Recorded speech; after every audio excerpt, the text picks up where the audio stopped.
Ken, it's wonderful to meet you. You have a fascinating story. Thank you, sir, for taking a minute out today. Thanks for having me here. Yes, sir. So let's begin our journey into your very interesting life and work and writing by asking you this. 5 years ago, this pandemic changed our lives, everything about it. How did you get through that time period, and how has it influenced your writing and the way that you live now?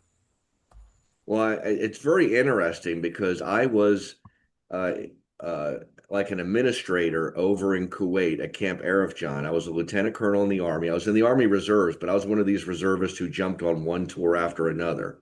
So staying on active duty a whole time. And when I first heard these like discussions about COVID and stuff, and I thought it was just going to blow over. I thought it was just going to be a big nothing sandwich. And it turned out to not be that. And so I was over there, and then it kind of took precedence over everything else. And I remember returning to the United States. I didn't have my own apartment at that time. I would have normally gone to my mother's house. My mother was elderly, and we were trying to figure out what to do. And I was at my friend's house down in Harlingen, Texas, and I actually retired from the Army. And because of COVID, things were, moving forward a little more slowly, in some cases very slowly. But 3 days after my retirement, I received an email and it said so much of your retirement, and I was extended another 2 years. Wow. At that point, I was an intelligence officer. I was a lieutenant colonel. It was for the purpose of making colonel. Now, the catch 22 to that, one of the things I needed to do to make full colonel was to have a battalion command. And to have a battalion command, you have to have 2 years left. And by the time I received the news, I had less than 2 years left. I tried to do it, but it wasn't possible. Wow. And how did it affect my writing? Well, I had mixed feelings about the pandemic. I mean, I think it was very real. I mean, people were dying, but I also think that some people were using it for dramatic reasons, and using it as a way to get out of things, even and to get out of work. I think that was going on too. I think the people that refused to wear the mask, I thought that they were just being silly. I mean, because that's not going to hurt your health. I don't think wearing the mask. I mean, nothing that I've understood. And whether it's helping or not, I mean, well, okay, you can at least comply. That's what I felt like. So how's it written?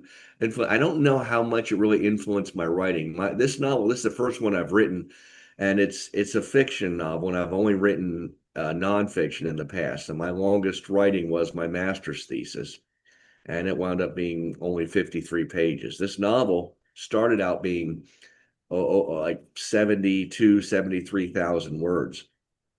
Now it's less than 43,000. And I think it was, what was it? I had a colleague tell me that I think it was Mark Twain who wrote, I would have written you a shorter letter, but I didn't have enough time. And what he was saying is you tell people a lot of information that they don't need to know. Yeah. And it may be interesting to you. And in this case, this novel is fiction, but it's therapeutic for me because I took it from my personal life. Every person in the novel who has a speaking part is based on a real person. The dog in the novel that the hero has is based on the dog I had as a child. And so I just listened before this show. I listened to the interview with Risa Patterson, and I by the way, I've heard of her novel before, previous to the show. I've heard of it, so I don't know why I've heard of it, but I think it's one I'm going to want to read. Yeah. I'm more crime. I have books right now that I get from a book fair that they have 3 times a year at my church, and I'm reading them now. I'm down here in Peru, so English books are expensive, but at this book fair they're not. Yeah. And I'm working through it. So how is it? How did that influence my writing? I'm not sure how it influenced it. I mean, uh, I think there's certainly a feeling of helplessness that I felt during the pandemic, and extreme frustration. Is this as bad as people are saying? Is it not? Because I know during the bubonic plague, I mean, people just didn't know about things, but they still went to work and did things and stuff. So there's a part of me that's like, I agree. Yeah, people still should have gone to work. Uh, tele telemarketing is certainly telemarketing, not telemarketing. Telework is certainly something they should have done. Uh, but if they weren't able to, I would say go into work, but wear the face mask, do the things. And it's almost like I remember at the very early phases, I when people are telling me things, washing our hands and stuff, it was like, okay, so we need to start doing what we should have been doing all along. Yeah. Leave a Yeah. restroom, we're supposed to be wash our hands, but how many of us, if we're in a hurry, we don't? Yeah. I've done it. Yeah. And in the army, you had people turning people in for not washing their hands. So there was actually investigations if they didn't. Yeah. So yeah. Interesting. So let me ask you this. When you were a kid, take me back to where you were born and raised. What did you want to be when you were growing up? Was it always getting into the military? Did you have this interest in writing? What was your dream? Okay, I was born in a town outside of Philadelphia, Pennsylvania, South Philadelphia, called Collingdale. And if you're familiar with that area, it's in Delaware County. Uh, it's next to Sharon Hill, Springfield, places like that, Upper Darby. Not so well known. It's Yeah. changed a lot over the years. As a child, I was always I wasn't into sports really a whole lot. Played very few sports, but I was raised to a large extent by my grandparents, and I was always interested in science. I was interested in science fiction, science, not so much fantasy, but I wanted to be something, police officer, military scientist, something. And I guess it was just a sense of accomplishment. And so I wasn't sure what I wanted to do, but I always knew I wanted to be in the military, but I wasn't sure that I want to be Army, Air Force. Uh, I took as an adult, I took private pilot lessons, and I did everything, the written test, everything except the solo. And I couldn't do the solo. I just didn't have the confidence, and that wasn't it wasn't really my comfort zone. So uh, I'm a very goal-oriented person. I spoke to somebody recently because I'm retired, and they were also retired. And I said, do you have goals? What are your goals?" And they said, "I don't have goals. I have interest. I'm retired." I think everybody should have goals. The goals don't have to be financial. They could be, I want my grandkids to turn out well. I want them to be good people. And that can be a legitimate goal. My current goals, I want to finish this novel. This is my first novel. And I'm spending quite a bit of money on it because I've paid for beta readers. I didn't look for, okay, who's the cheapest? I said, who's the best I can get? And I used free beta readers, but sometimes they'll get like halfway through the novel and say, you know what, this isn't my kind of novel. And they'll just stop. Yeah. But if you pay somebody, then they do it. Right. And I didn't look for the cheapest. I got them on Fiverr. I had the cover and rear cover, professionally made on Fiverr, paid money for it. I'm having somebody do the margins. There's software out there to do that, but it's not perfect. I want somebody who's going to put their name on there. And my editor, she has the novel right now. I'm ahead of schedule. My mother, I lost my mother last year. It's been a little over a year on 30 July 2024. Her birthday was 15 October. That's when I was going to get this novel to the editor. So I got it to the editor ahead of schedule. I got a place 17 August, and I actually got it to her on the 5th of August, and she didn't start on it till the 18th, but that's fine. She's an excellent editor, and I told her, I'm not primarily worried about money here. I'm going to pay her to proofread too after I make the changes. So, Wonderful. So let me ask you this. Who has consistently been that inspiration or that hero for you that's allowed you to have such a long, decorated military career and to segue into writing? okay. Well, it's not necessarily a military person that was my inspiration. It was actually more my grandmother because I remember and I still have many issues with concentration. And as a child, I didn't learn to read until the summer of the second grade because the teachers went to my grandmother, who I was living with, and at at that time they told her, I'm sorry, Mrs. Leitfried, German name, but your grandson is mildly retarded, and he will never learn how to read.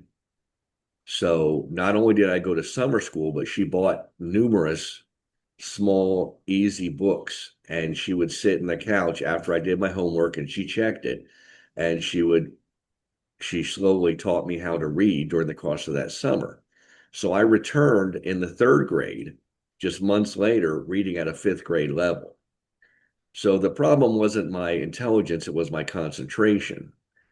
And it was her, I lived with my mother, I lived with her. So there were, sometimes I lived with her, but it was always her influence of helping me with my homework, telling me to believe in myself. And I, you say, well, how does that connect to the military? Well, believing in myself, completing the mission, getting things done, and most importantly, not believing what necessarily that somebody else tells me it's true. Because my bachelor's degree is in English literature. I can read. I was reading 3 books a week, and this was in the ni 1980s and 1990s when we didn't have, I couldn't say ChatGPT summarize this for me, you know, Uh, and then it was also I'm a goal-oriented person. I guess you'd say I'm actually somewhat anal. And after I finish this novel, I want to get fluent in Spanish. I want to do my doctorate online down here in Peru, and I want to start September of 2027. But between that time, my goal is to get fluent in Spanish. I want to be completely fluent. I'm getting there now. So it would be my grandmother, my grandfather also, but So talk to me a little bit about what has inspired you to write this book? What has been kind of the driving force for you to get this out into the world? I mean, it's a big deal writing it, and as you've talked about with editing, even the Twain quotes, very apropos. What has motivated you to put all of this work? It's very clear you put a lot of work into this. Well, I would have to say it was almost that I couldn't not write it. It was a form of therapy, a catharsis for me. I had a person who he was my friend, or I thought he was my friend. I was his friend. And, if you've ever been betrayed, that cuts deep if you've had a friend who betrayed you. And that's who the bad person in this book is based on. Now, I have changed names, I've exaggerated things, but that's why this novel was originally into the 70,000 of words, 73, 70, because I was taking real emails, real texts, and just changing names, changing dates, times. And, sometimes these beta readers would be like, well, this can't be real. Nobody would act like this. Well, yeah, somebody would. This person does it. And he's not a murderer or anything like that, as I have him in the novel, but he's definitely manipulative. So it was a way of getting it out, a way of getting catharsis for me. And it was very therapeutic. And the good person in the novel is based loosely on me, very loosely. The good person in the novel is a computer expert, which I am not. But he is also an Army reservist, and he was in Kosovo, Iraq, and Afghanistan the times I was there. Now, other than that, other than that coincidence, which is not a coincidence, nothing else in the novel about military is I mean, it's made up. There are people in there, but it was just a way. I know people will say one way of getting over something is to write it down. If you had a disagreement with somebody, or something. And my childhood was difficult in many ways. You write it down, and then you take it. You don't bury it. You burn it. You're getting that out of your life. And I put this novel down, and in the end, the good person not only overcomes the bad person, but he actually you see him grow. You see him become a better person and not take the bad road, but the good road. So let me ask you this, living in Peru, what do you like the best about living in Peru, and what do you miss about America? And there are many things on both. Uh, what I like best about living in Peru is that it's the I feel like there's less fear, less stress here. There's still the values of the family being very important.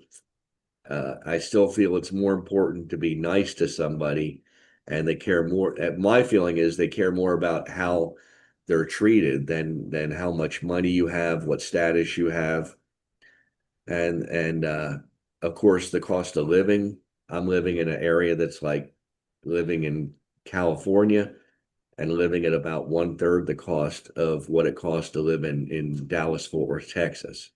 And I know this because my stepbrother passed away a few days ago, and talking to his wife, what she has to pay living in that, and it's even a place for 55-year-old and older. And even in that, she's paying about three times what I'm paying to Wow. live here. And of course, I want to become fluent in Spanish, and I still believe there is no better way than immersion. Just like life lessons, you learn. I'm studying Spanish here, but I told the teachers, you are the teacher. I'm not the teacher. Tell me the best way to learn this. And the teacher I trust the most is, and she's the head over other teachers. She's also a translator, Milagros. She said you can learn as much or more outside the classroom as inside the classroom, just talking to people on the street. I'm dating a girl who's Peruvian. She doesn't speak English. I speak more Spanish than she does English. And I used to say I wanted to marry a woman who didn't speak my language so we couldn't argue. That was like as far as the East is from the West. That most of our arguments are due to just complete misunderstanding. And even if I do understand, the words have different meaning. The things that she said has different meaning. Uh, uh, Telling someone to go to hell here is not as big a deal as it is in the United States. So it's just, you hear somebody say that they don't, it's not as strong. And I, what do I miss most about the United States? Well, uh, I mean, being able to use the medical system through the Department of Veteran Affairs, the friends that I have back there, the family I have back there. Even though this is the way to learn the language, I'm not going to say I'd be lying if I don't miss having everything in English. And I just because I think my command of the English language, my vocabulary is large. I've dealt with writing. I finished my military career as an intelligence officer, 16 years, and so I can't fix cars real good, but I can write, I can express myself, I can communicate well. And in Spanish, I struggle because I don't have anywhere near that, and it's frustrating to me. I miss being able to communicate in my language. Yeah. I miss the things in the United States that they have. You don't have as many choices here. You go buy something in the store. They may have it, they may not. Uh, Computers are actually more expensive here. Some clothing is more expensive, and you go to movies. Most of them are in Spanish, and they may or may not have English subtitles. So I miss my language, and sometimes I miss my culture. They're not as direct here. Yeah. I want to get right to the point, and that could be considered rude here. And I want so something that I like, the laid back attitude here. I'm starting to adapt, but it's also frustrating for me. For I sure. mean, especially military, where you put the bottom line up front, Yeah. BLUF, bottom line up front, and that's not like that here. They're going to go through a big long explanation and things that I don't need to know. But yeah. So let me ask you this of this very long and interesting life of so many different places that you've been to and accomplishments, what are you ultimately the proudest of? What am I the proudest of? Uh, I would say that I am the proudest of my master's thesis, I think, because I put so much effort into that. It was written while I was at Guantanamo Bay, Cuba. I was working full time, and the way my schedule would go, I would come home from work, take eat dinner, take a little bit of melatonin, drink one beer, go to sleep, wake up maybe 2, 3 in the morning when my mind is the freshest, work on my master's thesis for a few hours, uh, exercise, physical fitness, go into work at lunch, take my lunch with me, close the door to my office, work on my master's thesis. And, the weekends were dedicated to my master's thesis. Very little, there's a lot of scuba diving at Guantanamo Bay, Cuba, a lot of water sports, and they're very cheap or free. And, I abstained from that during that time of writing that. That was a 4 month period. It was a class at I went to American Military University, online university, completely unclassified. But at the same time, I guess really that's my most the single most accomplishment I'm the most proud of. But really, it's tied to a larger thing. I am most proud of being able to reinvent myself. I've reinvented myself a few times. I remember my grades in my university for my bachelor's degree. I went to the University of Texas at Arlington. That's a satellite school. There's many University of Texas. And at that time, I loved learning and I loved reading, but I didn't play the game. So my grades weren't high. I wouldn't study for the test. I would study to learn.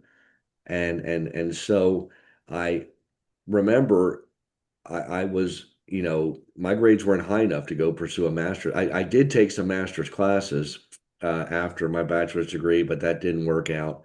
And I remember going for a jog, somebody in North Fort Hood, and we were getting ready to do a mission, and we're running, and I must have been, gosh, what was I, 42, 43 years old. And, we got to talking, and I said, you know what, I'm going to get that master's degree. And it really, I mean, I'd seen people working for me and stuff, and I was like, you know what, if they can do it, I can do it. And I completely reinvented myself, lost a lot of weight, and got into the school, got one A minus, the rest were all A's, and I reinvented myself. Now, when I retired from the Army, I went through some depression. I did contracting for 7 months, and then my stepfather had dementia. My mother needed me to stop contracting, come home and help her. I did, and then I went down to Peru waiting on another contracting job, and it was my fourth time in Peru, and I was here a little over a year before my mother got sick, and then I had to go back, and then she died, and now I'm on a retirement visa here. But I reinvented myself because I was like, I don't need the DoD. The Army's been good to me. The Department of Defense has been good to me. But I'm seeing people my age, and I'm 56 at the time. I don't know, I was in my 50s. There were people that I knew. They weren't friends, but I knew them, and they were just a few years older than me. Three died from cancer, one from a heart attack.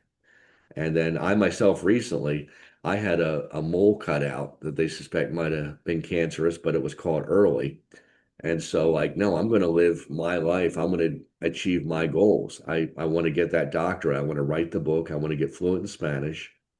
And then if I go back into the workforce, I want to do it on my terms. I'm thinking about opening up an Airbnb here, you know, something low stress, being my own boss. And being an entrepreneur, being my own boss, I haven't done that since I was like 13, 14 years old and I was cutting lawns and I had my own lawn cutting business.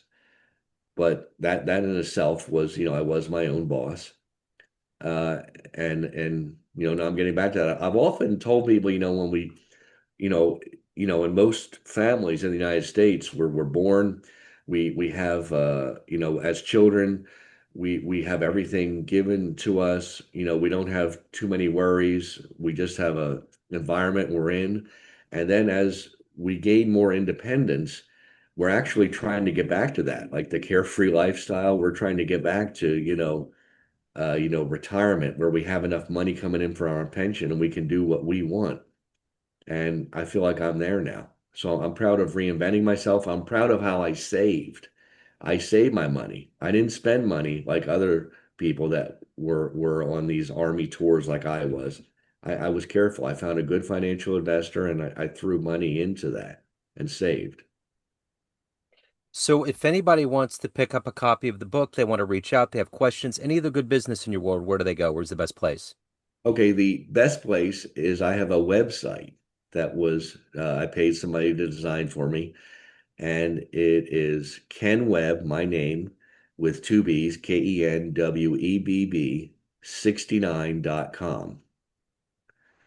You could go on YouTube at Ken Webb on YouTube, but really the website is the best to reach out to me. And also on there, up through December, they have a chance to win a free copy of the book because I have some cover designs up there, and I'm trying to get people's opinion. Which one do you think is the best? And they don't have the one that they pick doesn't have to be the one that's selected. Just by going in there and saying, picking one of those three, you have a chance to win. And I have readings of the book on there. I've read, I think it's up through chapter 13. I narrated. I also want to do an audiobook of the same book. People tell me I have a good voice for doing an audiobook, so I want to do that. I have readings of the Bible in there, readings of poetry. So yeah. Right on. This has been so good. Thank you so much. I'm going to put all this in the show notes. Ken, it was great to meet you. Best of luck on this book launch. I appreciate it. Thanks for having me. Thank you.